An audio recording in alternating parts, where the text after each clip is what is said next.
Ahmedabad high speed rail પ્રોજેક્ટને લઈને C5 package civil વર્કની કામગીરી ચાલી રહી હોય અને વડોદરા રેલવે સ્ટેશનથી પંડ્યા બ્રિજ તરફ રેલવે અંડરબ્રિજ પ્રિયલક્ષ્મી ગરનાળાની આસપાસ તેમજ ગરનાળાના ઉપરના ભાગે સિવિલ વર્કની કામગીરી કરવાની છે, જેને લઈને પોલીસ કમિશનરે જાહેરનામું બહાર પાડી પ્રતિબંધિત તથા વૈકલ્પિક રૂટ જાહેર કર્યા છે। વડોદરા શહેરમાં L&T દ્વારા Mumbai Ahmedabad high speed rail project C5 પેકેજની સિવિલ વર્કની કામગીરી વડોદરા ખાતે ચાલી રહી છે। વડોદરા રેલવે સ્ટેશનથી પંડ્યા બ્રિજ જતા વચ્ચે આવેલ રેલવે અંડરબ્રિજ પ્રિયલક્ષ્મી ગરનાળાની આસપાસ તેમજ ગરનાળાના ઉપરના ભાગે સિવિલ વર્કની કામગીરી કરવાની હોય, જેથી રેલવે અંડરબ્રિજ પ્રિયલક્ષ્મી ગરનાળામાંથી અવરજવર કરતા વાહનોને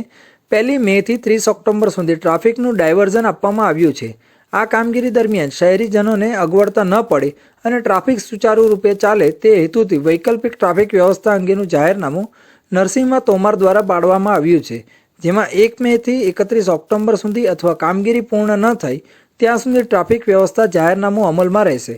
જેમાં 1 મે થી 31 ઓક્ટોબર સુધી વડોદરા રેલવે સ્ટેશનથી પ્રિયલક્ષ્મી મિલ રેલવે અંડરબ્રિજ થઈ અટલ બ્રિજ તરફ, અટલ બ્રિજથી પંડ્યા બ્રિજ પ્રિયલક્ષ્મી ગરનાળા થઈ અને સ્ટેશન તરફ જતા વાહનોને પ્રતિબંધ ફરવામાં આવ્યો છે। ઉપરાંત રેલવે સ્ટેશનથી પંડ્યા બ્રિજ થઈ પોલિટેકનિક રોડ ફતેગંજ બ્રિજ નીચેથી યુટર્ન લઈ પંડ્યા બ્રિજ ઉપર થઈ અટલ બ્રિજ થઈ જે તરફ જઈ શકાશે। અટલ બ્રિજથી પંડ્યા બ્રિજ થઈ તેમજ અટલ બ્રિજથી અલકાપુરી રોડ, અલકાપુરી ગરનાળા થઈ રેલવે સ્ટેશન તરફ જઈ શકાશે।